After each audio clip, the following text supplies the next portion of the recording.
नमस्कार. आजच्या व्हिडिओमध्ये तुमचं सर्वांचं स्वागत आहे.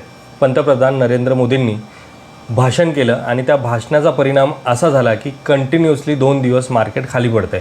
परवा 1400 पॉईंटने खाली पडलं होतं, आज पुन्हा 1400 पॉईंटने मार्केट खाली आहे. म्हणजे मी सेन्सेक्सबद्दल बोलतो आहे. बाकीचे इंडेक्सेससुद्धा 2% 3%ने खाली आहेत. आज तर mid cap index, small cap index 3%ने खाली आलेलं आहे. आता हे सगळं असं का झालं आणि असं काय त्यांनी गोष्टी सांगितल्या की ज्याचा एवढा परिणाम झाला? त्यातल्या बऱ्याच गोष्टी तुम्ही न्यूजवरती ऐकल्याही असतील की सगळ्यात पहिली गोष्ट म्हणजे सोने खरेदी करू नका. हीच बातमी सगळ्या न्यूज चॅनलवरती आणि सगळ्या न्यूजपेपरवरती, व्हॉट्सअपवरती सगळीकडे हीच गोष्ट सांगितली जाते, सोनं खरेदी करू नका असं त्यांनी सांगितलेलं आहे.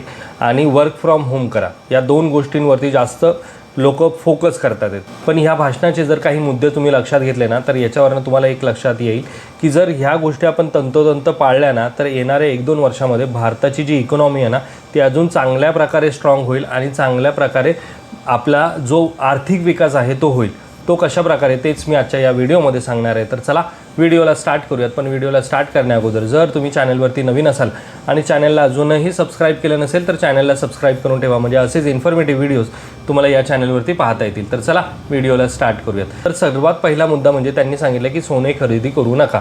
आता यावरनं बरेच जे काही ज्वेलर्सवाले आहेत किंवा ज्वेलर असोसिएशन आहे त्यांनी असं सांगितलं की आमची उपासमार होणार आहे. म्हणजे जर तुम्ही असं लोकांना सांगताय की सोनं खरेदी करूच नका तर आम्ही काय करायचं? आमच्या पोटावरती तर पाय आहे.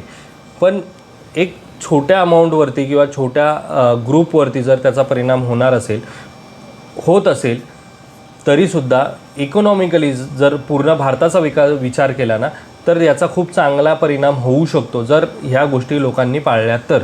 आणि मी अगोदरच्या माझ्या प्रत्येक व्हिडिओजमध्ये हे सांगत आलो आहे की सोनं जर तुमच्याकडे जेवढी कॅपॅसिटी आहे, जेवढं तुम्हाला पाहिजे ना, आवश्यक आहे 10 तोळे 15 तोळे 20 तोळे जेवढी तुम्हाला हवं आहे तेवढं जर तुमच्याकडे असेल ना तर तेवढं इनफ आहे. फक्त इन्व्हेस्टमेंट करून घरामध्ये सोनं घेऊन यायचं आणि ठेवून द्यायचं तिजोरीमध्ये तर त्याला काहीही उपयोग नाही. त्यापेक्षा कारण की ती लिक्विडिटी नाही आहे ना. मला जर उद्या अचानक काहीतरी ते मोडायचं तर लगेच मोडता येणार नाही. म्हणजे लगेच म्हणजे मला बिल वगैरे सगळ्या त्या गोष्टी द्याव्या लागतील. पण यामध्ये एक गोष्ट आहे की जेव्हा आपण सोनं खरेदी करतो ना तर सोनं काही आपल्या देशामध्ये कुठली सोन्याची खाण नाही आहे. हे सोनं आपल्याला दुसऱ्या देशांमधनं घ्यावं लागतं आणि दुसऱ्या देशांमधून जर सोनं घ्यायचं असेल ना तर कोणताही ट्रान्झॅक्शन दुसऱ्या देशांमध्ये जर करायचं असेल ना तर त्याच्यासाठी एक करन्सी आहे, ती म्हणजे डॉलर. जर तुम्ही या अगोदरच्या काही न्यूजमध्ये पाहिलं असेल तर कुठलेही व्यवहार हे डॉलरमध्येच होतात. आणि ह्या डॉलरची मक्तेदारी कमी करण्यासाठी इराणसारखा देश पुढे येतो आहे, भारत येतो आहे, चीन येतो आहे, रशिया येतो आहे. यांनी एक वेगळी ब्रिक्स नावाची एक ऑर्गनायझेशन तयार केलेली आहे आणि ते वेगवेगळी करन्सीज म्हणजे आपल्या करन्सीजला पुढे घेऊन जाण्याचा विचार करत आहेत. हे सगळं कशासाठी होतं आहे तर डॉलरचं वर्चस्व कमी करण्यासाठी. पण आपण काय करतो आहे? आपण सोनं खरेदी करण्याचा विचार करतो आहे. जास्त सोनं आपल्याकडे हवं आहे म्हणून आपण जास्त सोनं विकत घेतो आहे. का? कारण की 50,000वरचं सोनं 1.5 लाख रुपये गेलं आहे, मध्येच 1,80,000वरती गेलं होतं. आणि काही लोक तर आता असं सांगतात की 3 लाख जाईल, 4 लाख जाईल, 5 लाख जाईल. मग आपल्याकडे जेवढं जास्त सोनं घेता येईल तेवढं लोक घेण्याचा विचार करतात. पण इनडायरेक्टली काय होतं आहे, सोनं फक्त लोक घेत आहेत, कोणी विकत नाही आहे. त्यामुळे प्रत्येक वेळेस बाहेरच्या देशातनं इथला जे काही बाहेरून मागवलेलं सोनं होतं ते संपल्यानंतर नवीन सोनं परत बाहेरच्या देशांना मागवावं लागतं आणि त्यासाठी डॉलर पेड करावे लागतात.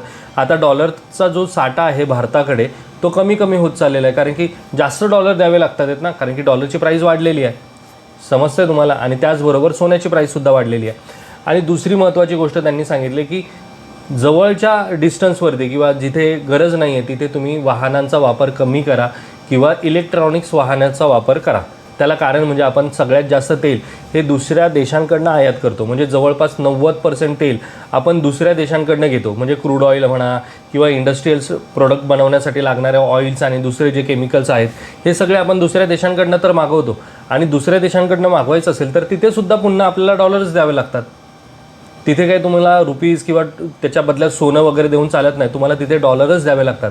आणि मग हा जो डॉलरचा जो साठा आहे तो या 2 गोष्टींवरती जास्तीत जास्त खर्च केला जातो आहे. कारण की तुम्ही जर गेल्या 1 वर्षामध्ये पाहिलं असेल तर सोन्याच्या मागे लोक हात धुवून लागलेत. जो तो फक्त सोन्यामध्ये गुंतवणूक करायची हाच विचार करतो आहे. आणि त्यामुळे काय झालं की सोन्याच्या प्राइसेस एवढ्या गगनाला भिडलेल्या आहेत आणि अजूनही डिमांड कमी झालेली नाही. एवढं वाढूनसुद्धा लोकांची डिमांड कमी झालेली नाही. लोक सोनं घेतातच आहेत. आणि ही डिमांड कमी करण्यासाठी पंतप्रधान मोदींनी हे सांगितलं की सोनं खरेदी करू नका, म्हणजे सोन्यासाठी लागणारा जो पैसा होता तो जर वाचला तर तो ऑइल खरेदी करण्यासाठी वापरला जाईल. म्हणजे डॉलरची जी करन्सी आहे ती आपल्या देशातली कमी होणार नाही, आपल्या देशामध्ये तो डॉलर राहून जाईल. आणि जे दुसरी गोष्ट म्हणजे मी जी सांगितली ती म्हणजे वर्क फ्रॉम होम. हे यासाठीच की बरेच लोक ट्रॅव्हल कसे करतात, रिक्षाने करतात किंवा बाईकने जातात किंवा बसेसने जातात. मग तिथे ऑइल लागतं, तेल लागतं, पेट्रोल लागतं, डिझेल लागतं. मग हे जे काही गोष्टी आहेत त्या कमी वापरल्या जातील आणि कमी आयात करावी लागेल. तिसरी महत्त्वाची गोष्ट त्यांनी सांगितली की आपला जो देश आहे तो कृषीप्रधान देश आहे आणि या देशामध्ये जर कुठलीही गोष्ट पिकवायची असेल तर त्याच्यासाठी खतं पाहिजेत. आणि रासायनिक खतं आपण दुसऱ्या देशांकडूनच इम्पोर्ट करतो आणि ती जर इम्पोर्ट केली तर तिथे पुन्हा डॉलर द्यावा लागणार आहे. म्हणूनच त्यांनी सांगितलं की जेवढं जास्तीत जास्त तुम्हाला पारंपरिक खतांवरती पिकं घेता येतील त्याच्यावरती फोकस करा आणि ते वापरण्याचा प्रयत्न करा. तर हे काही 5-6 पॉईंट्स होते ते जे त्यांनी सांगितले.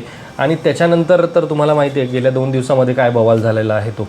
आणि यानंतर मला बऱ्याच लोकांचे फोन आले की ज्यांनी मला सांगितलं की सर आम्ही गोल्ड ETF घेऊन ठेवलेला आहे, सिल्वर ETF घेऊन ठेवलेला आहे, गोल्ड आणि सिल्वरमध्ये इन्व्हेस्टमेंट केली आहे, आता काय करायचं. कारण की त्यांनी जेव्हा गोल्ड जे होतं ते 1,80,000 गेलं होतं ना त्यावेळेस त्यांनी इन्व्हेस्टमेंट केली होती. आणि काहींनी तर सिल्वरमध्ये जेव्हा 2 लाख 3 लाख 3.5 लाख सिल्वर गेलं होतं ना तेव्हा त्यांनी इन्व्हेस्टमेंट करून ठेवली होती. अरे एवढी या हाय प्राइजेसवरती इन्व्हेस्टमेंट केल्यामुळे आता तर त्यांचे प्राईस खूप कमी झालेली आहेत. म्हणजे त्यांची इन्व्हेस्टमेंट ऑलमोस्ट मायनसमध्ये आहे. आणि गेल्या 2 दिवसामध्ये ना ही जी काही न्यूज आली आहे ना त्याच्यानंतर तर अजूनच मायनस व्हायला सुरुवात झालेली आहे आणि आता ते पॅनिक झालेत. म्हणूनच मी नेहमी सांगत असतो की कोणत्याही सल्लागाराचा जर तुम्ही सल्ला ऐकलात ना की फक्त ट्रेंडवरती वाहत जायचं आणि कुठेतरी जाऊन अडकायचं तर त्याला काही मजा नाही आहे. म्हणजे त्याचा इन्व्हेस्टमेंट म्हणताच येणार नाही. आणि माझे जर तुम्ही व्हिडिओज अगोदरचे पाहिले असतील ना तर त्या प्रत्येक व्हिडिओजमध्ये मी हे सांगत असतो की कुठल्याही ट्रेंडच्या मागे धावू नका. आणि गोल्ड आणि सिल्वरबद्दल सुद्धा मी हेच सांगितलं होतं की पूर्णपणे इन्व्हेस्टमेंट तुमची एखाद्या पर्टिक्युलर सेक्टरमध्ये अजिबात नको. म्हणजे गोल्डमध्ये पूर्णच इन्व्हेस्टमेंट केली आहे, सिल्वरमध्ये पूर्णच इन्व्हेस्टमेंट केली आहे तर असं अजिबात करू नका. ज्यांना ह्या सगळ्या गोष्टी हव्यात, गोल्ड हवं, सिल्वर हवं, दुसरं कमॉडिटी हवं, इक्विटी हवं, डेप हवं, यांच्यासाठी एक मल्टी ॲसेट कॅटेगरी नावाचा फंड आहे. त्या फंडमध्ये तुम्ही घेऊ शकला असतात. पण लोक काय बघतात, अरे त्याच्यामध्ये तर फक्त 5% सोनं आहे, सिल्वर फक्त 10% आहे, मग काय आमची इन्व्हेस्टमेंटचं एवढी काही व्हॅल्यू वाढणार नाही. पण ज्यावेळेस असं इन्सिडेन्स होतो ना त्यावेळेस तुमची इन्व्हेस्टमेंट कमीसुद्धा होणार नाही जर अशा टाईपचे फंड चूज केले तर. मित्रांनो आता ह्या सगळ्या गोष्टी मी तुम्हाला सांगितल्या पण यामध्ये एक गोष्ट लक्षात घ्या की मार्केट भले 3,000 पॉईंट किंवा 4,000 पॉईंटने आता खाली आलं असेल, येत असेल 1,500-2,000 हजार आणि अजूनही खाली गेलं तरी काही हरकत नाही. तुमचा गोल लाँग टर्मचा आहे. मला पुढचे 10 वर्ष, 15 वर्ष, 20 वर्षाची इन्व्हेस्टमेंट करण्याचा विचार करणार असाल तुम्ही आणि तो गोल तुम्ही घेऊन चालला असाल ना तर ही तुमच्यासाठी एक बेस्ट अपॉर्च्युनिटी आहे की या टायमिंगमध्ये तुम्ही लमसम इन्व्हेस्टमेंट करू शकता. असलेल्या SIPमध्ये ॲडिशनल काहीतरी परचेस करू शकता जेणेकरून तुमचं प्राईस ॲव्हरेजिंग खूप चांगलं होईल आणि लाँग टर्ममध्ये त्याचा बेनिफिट मिळेल. या अगोदरचाच व्हिडिओ मी 2 दिवसापूर्वी पोस्ट केला होता. तो जर व्हिडिओ तुम्ही पाहिला तर त्याच्यामध्ये मी तुम्हाला हेच गणित समजावून सांगण्याचा प्रयत्न केला आहे की जेव्हा मार्केट पडतं ना त्यावेळेस जर आपण अशा अपॉर्च्युनिटीचा फायदा घेतलात ना तर आपल्याला लाँग टर्ममध्ये खूप चांगला बेनिफिट मिळतो. तर हेच होतं मित्रांनो आजच्या या व्हिडिओमध्ये तुम्हाला हे सांगण्याचा प्रयत्न केला आहे की आजूबाजूला कितीही काही गोष्टी घडत होत असतील तरी आपला फोकस हा एका टार्गेटवरती असणं गरजेचं आहे. तरच तुम्हाला वेल्थ क्रिएट करता येते आणि तरच तुम्ही वेल्थ क्रिएट करू शकता. आजचा जर हा व्हिडिओ तुम्हाला आवडला असेल तर व्हिडिओला लाईक करा. चॅनलवरती जर तुम्ही नवीन असाल तर चॅनलला सबस्क्राईब करा. भेटूयात मित्रांनो अशाच एका इन्फॉर्मेटिव्ह व्हिडिओमध्ये. तोपर्यंत बाय बाय.